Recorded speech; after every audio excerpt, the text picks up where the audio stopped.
Several communities in mid-Michigan have banned outdoor fires because of the dry conditions, and fireworks could be next. Lansing, Mason, and multiple townships are considering banning them too. The good news is you can still fire up the grill or smoker. But as Susan Elcory explains, the rocket's red glare may be off the table until we get some rain. Before this can happen, we're going to need some of this. If you don't have safety, you don't have anything. In a typical show, up to 4 fireworks go off every second.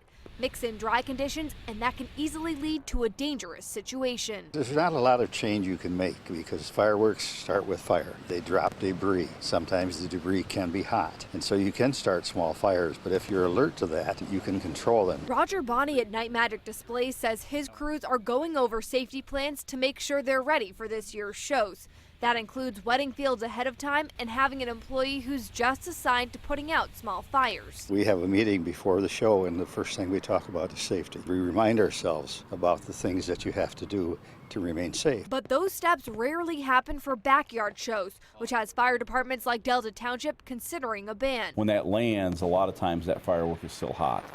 And it lands on a dry spot of grass versus a wet spot of grass, and it can quickly grow into a larger grass fire or spread from the grass or a tree or a bush into a building. Not only does this grass look like it's dying, it feels really dry and brittle. And firefighters say at this point it's going to take more than a passing shower for conditions to turn around. You need a long soaking rain. That's the kind of rain that soaks into the ground becomes porous, and the ground gets wet and it stays wet. Departments don't have a set time to call off the shows. We would not know probably until really close to the 4th if this would affect any of those displays or not. Which means the fireworks people are snapping up today might have to stay in the package until the next holiday. Susan Elcory, Fox 47 News.